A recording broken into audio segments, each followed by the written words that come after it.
Hello everyone, myself Rakesh Yadav and I have bring the second lecture of the chapter solution chemistry. Second lecture. कैसे हैं आप सभी लोग ठीक हैं? So आज हम स्टार्ट करने जा रहे हैं सेकंड लेक्चर सॉल्यूशन चैप्टर का, जिसमें हम बात करेंगे टेम्परेचर इंडिपेंडेंट टर्म्स की. Suppose see in first lecture we all discussed about the temperature dependent terms and second lecture में हम बात करने जा रहे हैं टेम्परेचर इंडिपेंडेंट टर्म्स की. सो टेम्परेचर इंडिपेंडेंट टर्म्स क्या आप सभी को याद है? अगर याद नहीं है तो पहला लेक्चर जरूर देखें. पहला लेक्चर देखेंगे, आपको जितने भी डाउट है टेम्परेचर इंडिपेंडेंट से रिलेटेड वो सारे आपके क्या हो जाएंगे, क्लियर हो जाएंगे. सॉरी, टेम्परेचर डिपेंडेंट से रिलेटेड सारे क्लियर हो जाएंगे. सो आज हम बात करने जा रहे हैं टेम्परेचर इंडिपेंडेंट टर्म्स की. एंड टेम्परेचर इंडिपेंडेंट में मैंने आपको बताया था कि टेम्परेचर इंडिपेंडेंट में मोस्टली कौन होता है, मास रिलेटेड होते हैं. मास रिलेटेड वो सारे टर्म्स जो मास रिलेटेड होते हैं उनको हम बोलते हैं temperature what, independent.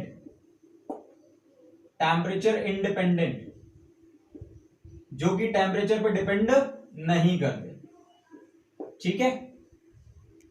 So first of all सबसे पहले हम बात करेंगे percent weight by wait. First step ना, परसेंट वेट बाय वेट, इसकी बात करेंगे हम. तो इसके लिए हम फॉर्मूला लिखेंगे wait of solute, wait of solute upon weight of solution. Wait of solute upon weight of solution किस में रहेगा बेटा, ग्राम में. किस में रहेगा, ग्राम में. और चूंकि we are talking about percent so it will be multiply by 100. इसको हम क्या कर देंगे, 100 से मल्टीप्लाई कर देंगे. एंड जैसा कि हमने टेम्परेचर डिपेंडेंट के केस में पढ़ा था परसेंट वेट बाय वॉल्यूम और परसेंट वॉल्यूम बाय वॉल्यूम में मैंने कहा था कि अगर आपको सॉल्यूशन कभी क्वेश्चन में ना दिया हुआ हो तो आप इसको सपोज करोगे और सपोज करके कितना मानोगे आप. जब आप सपोज करोगे तो बेटा सपोज करते टाइम पे आप मानोगे 100 gram. 100 gram in the case of percent weight by weight आपको कितना मान के चलना है, 100 ग्राम. और जब हम बात कर रहे थे टेम्परेचर डिपेंडेंट की तो उसमें मैंने कहा था कि वॉल्यूम को आप कितना मान के चलोगे, 100 मिलीलीटर मान के चलोगे. गॉट इट, मिलीलीटर की बात की थी हमने. स्ट्रेंथ वाला केस क्लियर होना चाहिए जो फर्स्ट लेक्चर में मैंने आपको बताया था. ठीक है. So percent weight by weight, ये फर्स्ट टर्म अपना weight of solute upon weight of solution, दोनों के दोनों ग्राम में इनटू में 100 because we are talking about percentage. And इसके बाद सेकंड टर्म की बात आती है and that second term is very important which is what, mole fraction. Second term क्या है हमारा, मोल फ्रैक्शन है. So we are going to talk about mole fraction. Mole fraction को first of all I must conclude that कि mole fraction को हम किससे denote करते हैं, एक्स से. मोल फ्रैक्शन को किससे डिनोट करते हैं, एक्स से. ओके, इसका डेफिनेशन क्या है, तो इसकी डेफिनेशन है number of moles of solute, number of moles of solute present in total moles of solution. Total moles of solution, ये है हमारा क्या definition. Number of moles of solute present in total moles of solution that will be known as mole fraction and that will be denoted by x. ठीक है. जैसे मैं तुमको बोलूं कि ऐसा हमारे पास एक सॉल्यूशन है, ये सॉल्यूशन है और इसमें मान लो शुगर मिला हुआ है. लेट सपोज कि इसमें शुगर मिला हुआ है. सो what is actually sugar, sugar क्या होता है तुम्हारा, शुगर इज सॉल्यूट. शुगर क्या होता है, सॉल्यूट. और किस में मिला हुआ भाई, तो पानी में मिला हुआ है. तो अनदर थिंग हमारे पास क्या है, वाटर. तो वाटर क्या होगा हमारा, सॉल्वेंट होगा. Water will be solvent. तो अगर हम शुगर को बोलते हैं कि शुगर ए है तो जेन्युइन सी बात है वाटर क्या होगा, बी होगा. शुगर अगर ए है तो वाटर क्या होगा, बी होगा.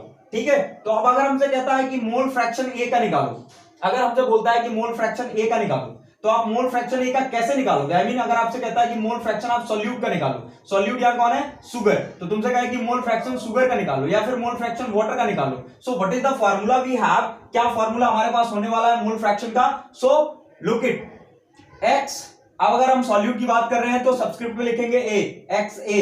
ए से हम दिखा रहे हैं किसको, सॉल्यूट को. बी से किसको दिखा रहे हैं, सॉल्वेंट को. तो X A is equals to number of moles of solute, number of moles of solute, ये हो गया तुम्हारा solute present in total moles of solution. Total mole of solution का मतलब क्या है? Na plus NB, Na plus NB. Na कौन है? सुगर, सुगर के मोल्स। एनबी कौन है? वाटर के मोल्स। सो एक्सए का फॉर्मूला तुम्हारा ये होगा, I mean to say that mole fraction का फॉर्मूला तुम्हारा ये होगा that x a is equals to Na upon Na plus n b. ये होगा तुम्हारा फॉर्मूला किसका? मोल फ्रैक्शन का।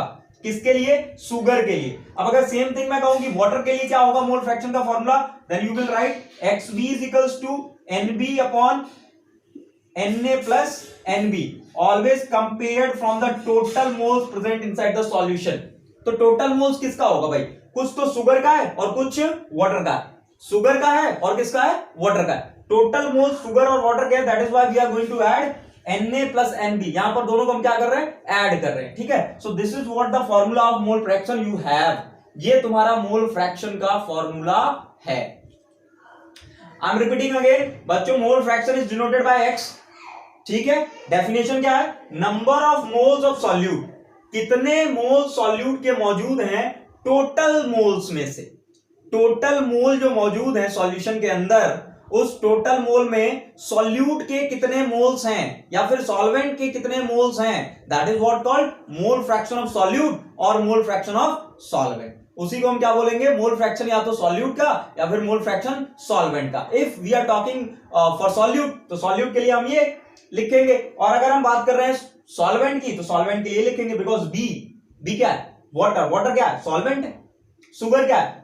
सुगर जिसको हम ए से डिनोट कर रहे हैं वो क्या है? सॉल्यूट है। सो सॉल्यूट के लिए दिस वन एंड सॉल्वेंट के लिए दिस। ये फॉर्मूले हैं तुम्हारे, सबको क्लियर है? अब यहां से हम एक नई चीज डिराइव करने वाले हैं। सो व्हाट इज दिस? जो नई चीज हम डिराइव करने वाले हैं, जो एक रिलेशन हम लेकर के आने वाले हैं, प्लीज लुक एट दैट। उसको प्लीज सभी लोग ध्यान से देखेंगे। सी, अगर मैंने लिखा कि XA is equals to Na upon Na plus NB, ठीक है, और मैंने वाटर के लिए लिखा XB is equals to NB upon Na plus NB। और अगर मैं इसको कहूं कि this is our equation number first, और इसको बोलूं मैं this is our equation number second, तो अगर हम दोनों को ऐड कर दें बाय एडिंग बोथ इक्वेशन, अगर दोनों इक्वेशन को हम ऐड कर दें, दोनों इक्वेशन को अगर हम इसको और इसको ऐड करें, तो व्हाट वी विल गेट? हमको क्या मिलने वाला है? Please look it carefully. XA plus XB is equals to क्या मिलने वाला है? Na upon Na plus NB, plus में क्या होगा? NB upon Na plus NB। Got it? यहां से अगर आप एलसीएम लोगे तो क्या मिलने वाला है आपको? Na प्लस NB, और यहां से जब आप कैलकुलेशन करोगे तो आपको वापस ऊपर क्या मिलने वाला है? Na plus NB। Okay, and here it was what? XA plus XB। So XA plus XB is equals to इतना, सो इससे ये कैंसिल आउट हुआ तो 1 बचा। So we can write here कि XA plus XB is equals to 1, and this is what very important. XA plus XB is equals to what? 1। XA plus XB किसके equivalent होगा? 1 के। अगर आपको मोल फ्रैक्शन सॉल्यूट का पता चल गया तो आप मोल फ्रैक्शन सॉल्वेंट का निकाल सकते हो। अगर आपको सॉल्वेंट का मोल फ्रैक्शन पता चल गया तो आप सॉल्यूट का मोल फ्रैक्शन निकाल सकते हो। सिंपली अगर आपको XA पता चल गया तो XA को आप उठा के इधर लेकर जाओगे तो 1 माइनस XA, और यहां से तुम्हारा क्या निकल जाएगा? XB, मतलब मोल फ्रैक्शन ऑफ सॉल्वेंट तुम फाइंड आउट कर ली। और अगर तुमको मोल फ्रैक्शन ऑफ सॉल्यूट निकालना है और तुम्हारे पास मोल फ्रैक्शन ऑफ सॉल्वेंट दिया हुआ है, तो मोल फ्रैक्शन ऑफ सॉल्वेंट को आप उठाकर इधर लेकर जाओगे तो 1 माइनस क्या हो जाएगा? XB। तो finally you will get XA। XA आपको पता चल जाएगा। So this is what very important, that all the solute present, all the solute और solvent जो भी है, सभी तरह के solute और solvent को जब हम ऐड करते हैं तो ऐड करने पे that summation is actually equals to what? 1। वो summation किसके इक्विवेलेंट होता है? 1 के इक्विवेलेंट होता है। Means XA plus XB। And if I am going to say that कि अगर मेरे पास 2 solute होते एक solvent में, I mean to say that कि अगर मेरे पास ये वाटर होता, एक शुगर ले लिया मैंने और एक सॉल्ट ले लिया, तो अगर मैं शुगर को बोलता XA, सॉल्ट को बोलता XB, तो वाटर को डेफिनेटली मैं बोलूंगा XC। तो वहां पर कंडीशन क्या बनती? वहां पर कंडीशन बनती XA plus XB plus XC is equals to कितना? 1। XA plus XB plus XC is equals to कितना? 1। मतलब सभी तरह के सॉल्यूट और सॉल्वेंट का एडिशन जो होगा, समेशन जो होगा, वो 1 के इक्विवेलेंट होगा। इतनी बात सबको क्लियर है? मोल फ्रैक्शन आपको समझ में आया?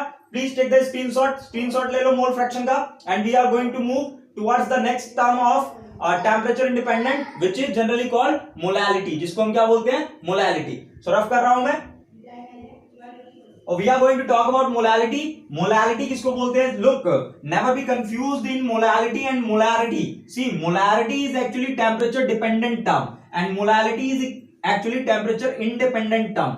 Molarity is related to what? Mass, and molarity is related to what? Volume. Molarity mass से related होता है, molarity किससे related होता है? Volume से related होता है. So next term is molarity. अगला term है हमारा molality, and it is denoted by actually small m. Small m से denote करते हैं हम. इसका definition सुनो. Number of moles of solute. Number of moles of solute present in per kg weight by mass of solvent. This is what the definition we have of molality. Number of moles of solute present in per kg weight और mass. बता रखा है पहले weight और mass की meaning एक ही होती है. पर केजी वेट और मास ऑफ सॉल्वेंट, मतलब एक केजी वेट या मास सॉल्वेंट में कितने सॉल्यूट के मोल्स मौजूद हैं। एक केजी सॉल्वेंट में कितने सॉल्यूट के मोल्स मौजूद हैं, that what is called molality. उसको हम मोलैलिटी बोलते हैं। अगर हम इसको फॉर्मूले के अकॉर्डिंग देखें तो number of moles of what? Number of moles of solute upon पर केजी वेट ऑफ सॉल्वेंट। पर केजी वेट ऑफ सॉल्वेंट या फिर मास ऑफ सॉल्वेंट को हम क्या लिखेंगे? W, यहां लिख दिया हमने केजी, पर केजी वेट ऑफ सॉल्वेंट या फिर पर केजी मास ऑफ सॉल्वेंट। ठीक है, तो molality is equals to N upon W k g. So यहां से हम बच्चों क्या कर सकते हैं? यहां से हम N का हम फॉर्मूला जानते हैं, नंबर ऑफ मोल्स का फॉर्मूला जानते हो क्या? Given weight of solute upon molar weight of solute. ये फॉर्मूला होता है। नंबर ऑफ मोल्स का फॉर्मूला क्या होता है? Weight of solute upon molar weight of solute. तो क्या हम n की जगह पे wait of solute upon molar weight of solute लिख सकते हैं क्या? तो मोलैरिटी बराबर कितना आ जाएगा? Weight of solute upon molar weight of solute into में what? Weight of solvent. Remember, this is the weight of solvent in k g. ये वेट ऑफ सॉल्वेंट केजी में। So this is the formula of molality. ये molality का formula है। Weight of solute upon molar weight of solute into weight of solvent in k g. Weight of solvent in k g. Solvent की बात हो रही है किसमें? केजी। ठीक है, बट इन मैक्सिमम क्वेश्चंस, ज्यादातर क्वेश्चन में द वेट, यहां हम लिखते हैं the weight of solvent is given in grams. ज्यादातर टाइम सॉल्वेंट का वेट जो होता है वो ग्राम्स में दिया जाता है। ठीक है, the weight of solvent is given in grams. तो जब भी कभी तुमको सॉल्वेंट का वेट ग्राम में दिया रहेगा, then what you need to do, आपको करना क्या है? सी, अगर मैंने कहा कि आपको ग्राम में दिया हुआ है तो molality is equals to weight of solute upon molar weight of solute into, अगर ये चीज तुमको ग्राम में दी हुई है, तो तुम ऊपर जाके 1000 से क्या कर दोगे? इनटू कर दोगे। सिंपल। अगर केजी में दिया है तो वेरी गुड। अगर केजी में नहीं दिया, सॉल्वेंट का मास या फिर सॉल्वेंट का वेट अगर ग्राम में दिया हुआ है, if the weight of the solvent is given in gram, तो आप यहां ऊपर जाके 1000 से इनटू कर दोगे। बस सिंपली आपको फॉर्मूला याद रखना है, nothing more you have to do. आपको ग्राम में अगर वो दिया रहेगा ना, तो ग्राम को अगर आप केजी में चेंज करोगे बेटा, तो केजी में चेंज करने के लिए क्या करोगे? 1000 से डिवाइड करोगे कि नहीं? ये जो ग्राम है, इसको अगर तुम केजी में चेंज करोगे तो तुम 1000 से डिवाइड करोगे ना, तो वो जो 1000 तुम्हारा वो उठ के ऊपर चला जाएगा। जो नीचे डिवाइड मारोगे आप 1000 से, वो उठ के ऊपर चला जाएगा। So this is what the final formula of molality we have. This is what the final formula of molality we have. Final formula which you need to learn, जिसको आपको याद रखना है, क्योंकि न्यूमेरिकल्स बनाते टाइम पे कई बार क्या होता है, हम रिलेशन नहीं दे पाते हैं या फिर हमारे दिमाग से स्किप कर जाता है। तो that is why you need to learn the formula. आपको ये फॉर्मूला याद रखना है, that molality is equals to weight of the solute upon molar weight of solute, and when the weight of solvent is given in grams, in that situation we will multiply by 1000। उस situation में हम क्या करने वाले हैं, 1000 से multiply करने वाले हैं। तो इतना क्लियर है? मोलैलिटी क्लियर है? मोलैलिटी किसको बोलते हैं? Number of moles of solute. Solute के जितने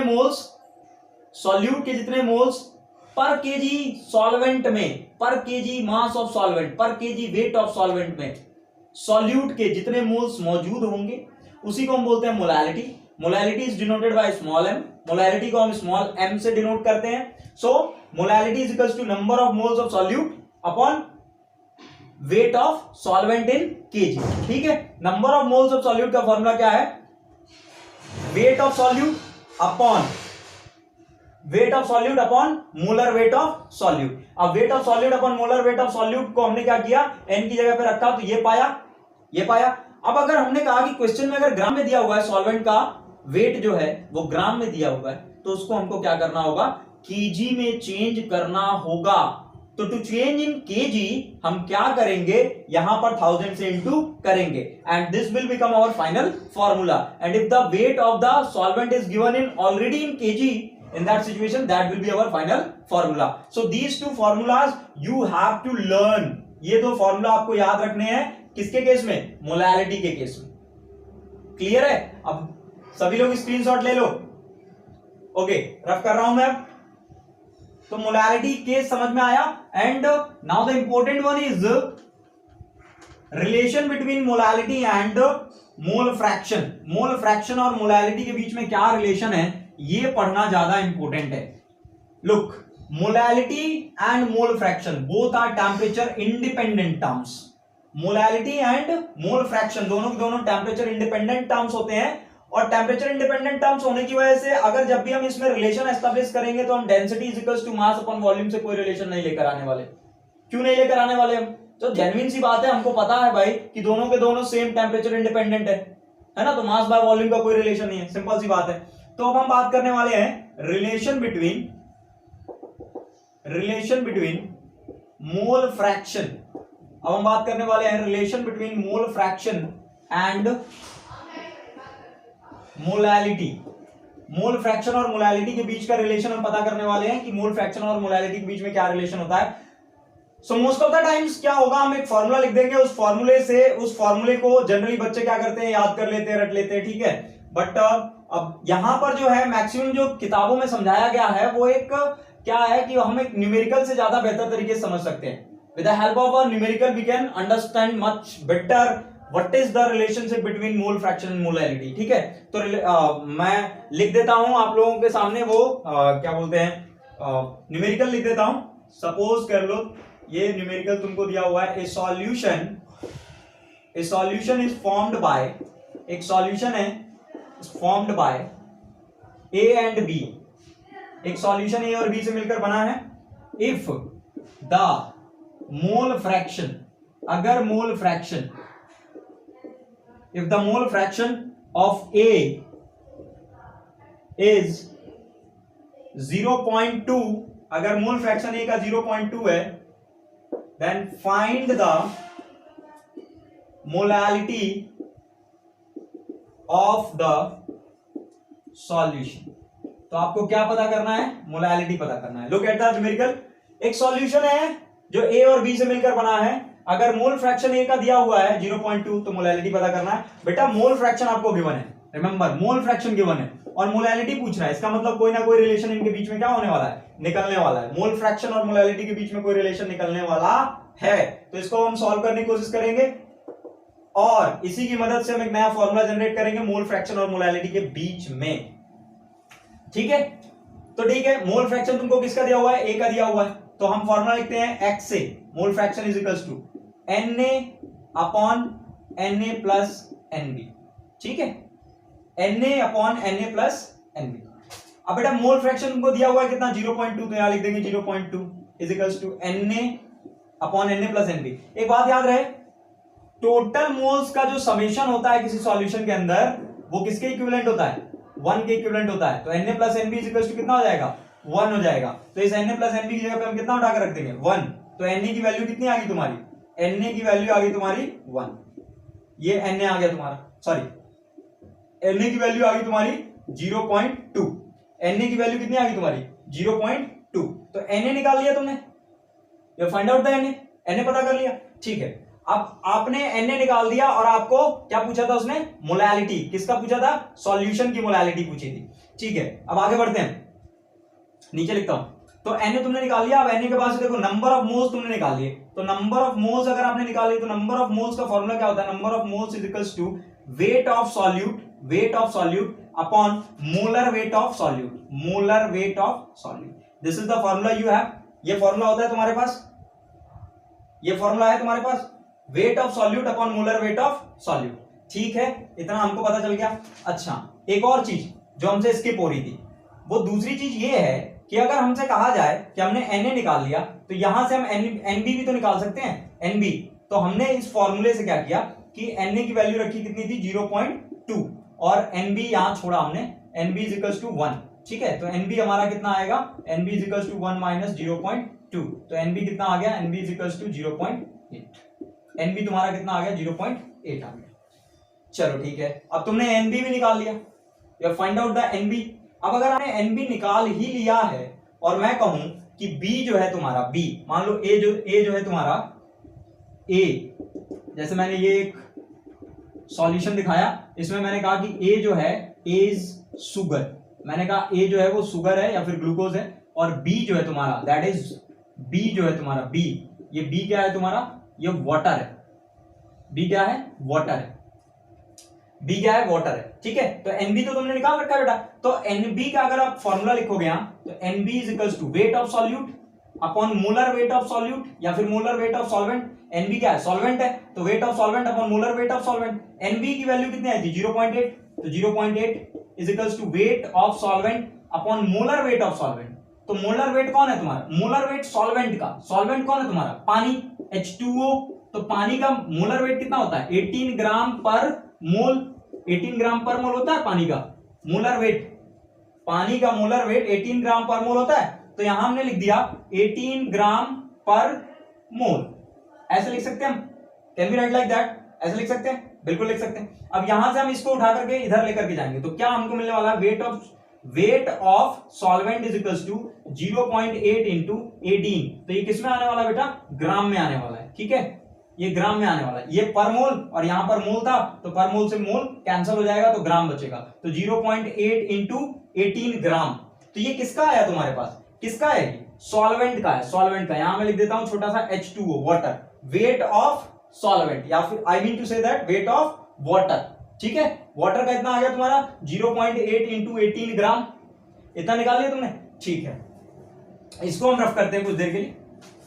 NB तुमने पता कर लिया, you have find out the NB, okay very good. Now it has been given in gram, ये तुमको ग्राम में दिया हुआ है। अब बात करते हैं मोलैलिटी पे, आते हैं मोलैलिटी पे।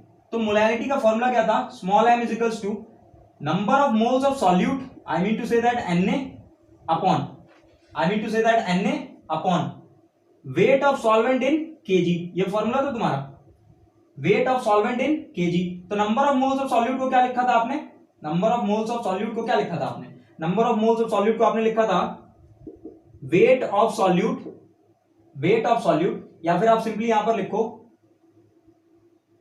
0.2। Na की वैल्यू कितनी थी अपने पास, Na की वैल्यू कितनी थी 0.2। Na की वैल्यू कितनी थी अपने पास 0.2।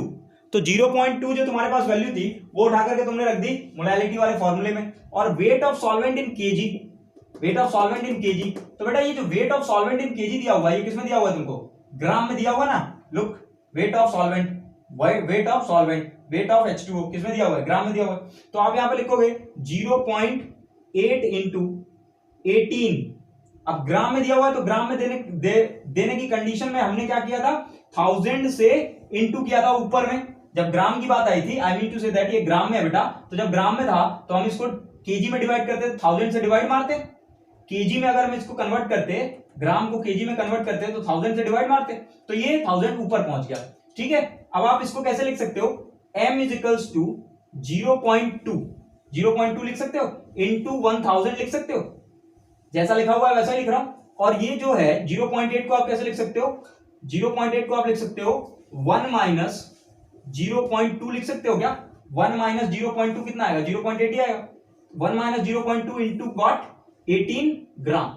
इतना लिख सकते हो, कोई परेशानी, उतना लिख सकते हो, कोई दिक्कत नहीं है। अब इस चीज को उठा करके मैं यहां लिख रहा हूं, ठीक है, इस चीज को उठा करके मैं यहां लिख रहा हूं। तो मोलैलिटी बराबर आया तुम्हारा, molality is equals to 0.2 into 1000 upon 1 minus 0.2 into में 18 ग्राम।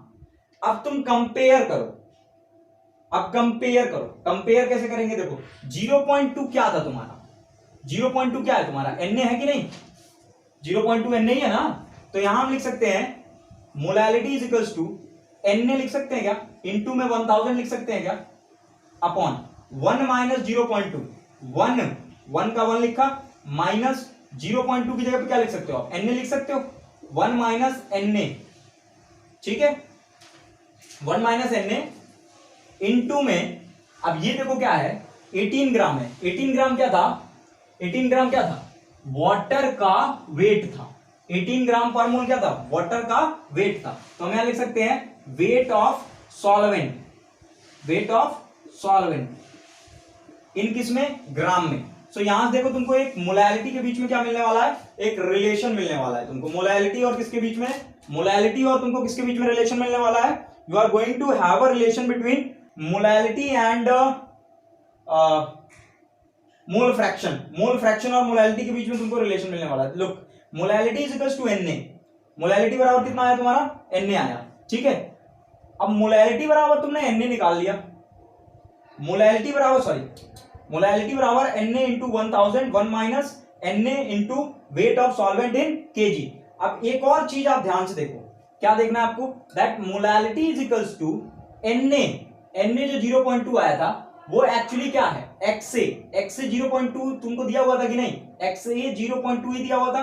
तो Na की जगह पे हम क्या लिख सकते हैं, XA भी लिख सकते हैं। तो यहां हमने लिख दिया XA into 1000 upon 1 minus Na into weight of solvent, weight of solvent, weight of solvent. So this is what the final relation, ये फाइनल रिलेशन है तुम्हारा मोल फ्रैक्शन और मोलैलिटी के बीच में। लुक यहां पर देखो मोल फ्रैक्शन आ गया, x से आ गया कि नहीं, x से आ गया कि नहीं, ये तुम्हारा फाइनल रिलेशनशिप बिटवीन, रिलेशनशिप है किसके बीच में, मोलैलिटी और मोल फ्रैक्शन के बीच में। मोलैलिटी बराबर mole fraction of A into 1000 upon 1 minus Na into weight of solvent, weight of solvent. दोबारा एक बार और समझाता हूं मैं तुम लोगों को, ध्यान देंगे सभी लोग। देखो हमने फॉर्मूला जनरेट किया है, हमारे पास हमने एक न्यूमेरिकल लिया था कि एक सॉल्यूशन हमारे पास जो A और B से मिलकर बना हुआ है, और अगर मोल फ्रैक्शन A का जो है वो 0.2 है, तो हमको मोलैलिटी पूछी थी किसकी, सॉल्यूशन की। तो हमने कहा कि देखो वो A रहा हमारा, A कौन है, शुगर है, ठीक है, B हमने कहा कि वाटर है। तो हमने XA की वैल्यू दी हुई थी, तो XA बराबर Na upon Na plus NB लिख दिया। Na प्लस NB जो होता है वो 1 के इक्विवेलेंट होता है। तो यहां से हमने Na प्लस NB के बराबर में रख दिया 1 यहां रखा, तो इसको उठाकर इसमें इंटू किया, तो Na की वैल्यू है 0.2। फिर वही Na की वैल्यू हमने यहां रख दी, तो NB निकलकर आया 0.8।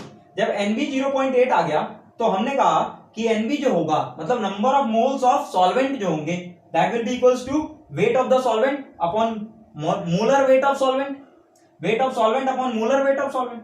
तो weight of solvent upon molar weight, हमने कहा मोलर वेट जो है सॉल्वेंट, आई मीन सॉल्वेंट मैंने कहा चलो मान लो पानी, तो पानी का मोलर वेट कितना हो गया, 18 हो गया। अब ये 18 इधर घूम करके गया, इंटू हुआ, तो ये ग्राम में था, ये पर मोल में था और ये मोल में था, तो पर मोल से मोल कैंसिल हो गया, तो ग्राम बचा।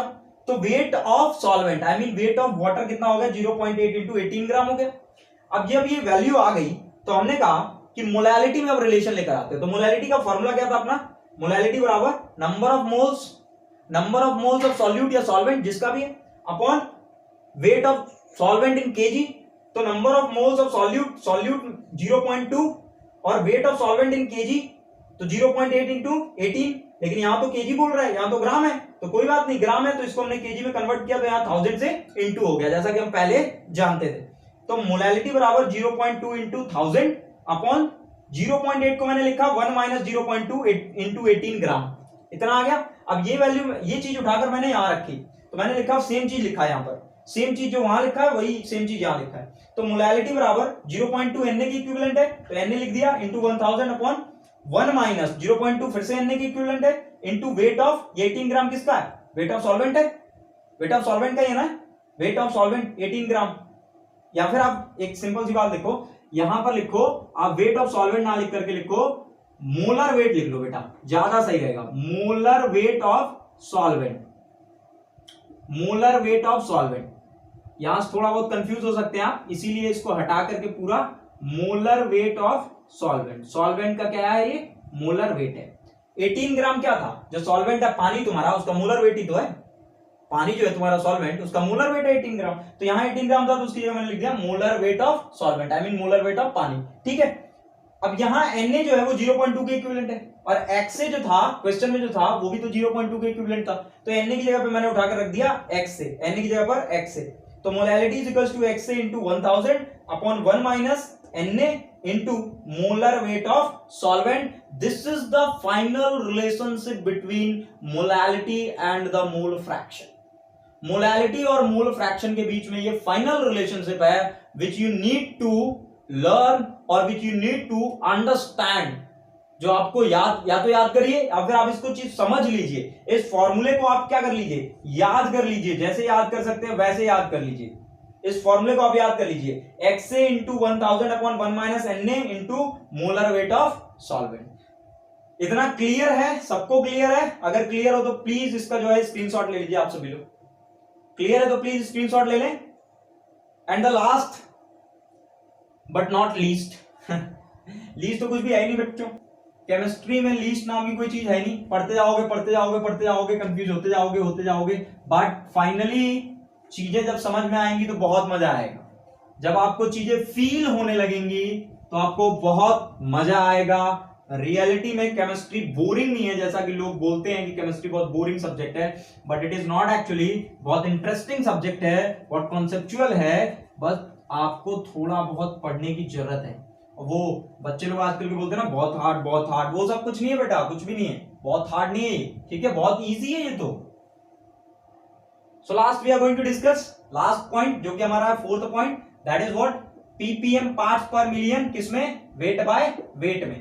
तो बेटा पीपीएम वही सिंपल सी बात है, वेट ऑफ सॉल्यूट, सॉल्यूट का weight upon weight of solvent, solvent का वेट किसमें है, ये ग्राम में लेना है, किसमें लेना है, ग्राम में लेना है, इनटू में परसेंट रहता तो 100 करते, पीपीएम मतलब पार्ट्स पर मिलियन, तो क्या कर देंगे 10 टू द पावर 6 कर देंगे। So that is the formula, ये फॉर्मूला है तुम्हारा, ppm parts per million, wait by wait का देखो, वेट ऑफ सॉल्यूट ग्राम में, वेट ऑफ सॉल्वेंट ग्राम में, इनटू में 10 टू द पावर 6, ये फाइनल फॉर्मूला है।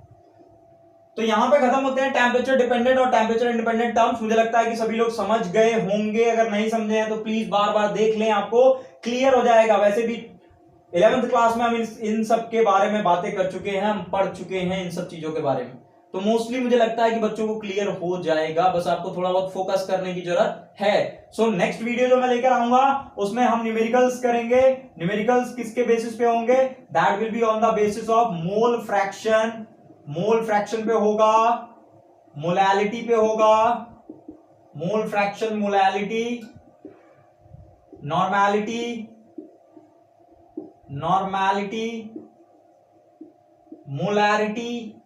तो इन सब पे हम क्या करने वाले हैं, नेक्स्ट लेक्चर में न्यूमेरिकल्स करेंगे। फर्दर दैट उसके बाद हम आगे बढ़ेंगे किसकी तरफ, सॉल्युबिलिटी की तरफ। तो मुझे लगता है सभी लोगों को समझ में आया। अगर सबको समझ में आया हो तो प्लीज कुछ फीडबैक दे दीजिएगा, प्लीज फीडबैक दे दीजिएगा। ओके, पढ़ाई लिखाई करते रहो, अच्छे से पढ़ो। Thank you very much.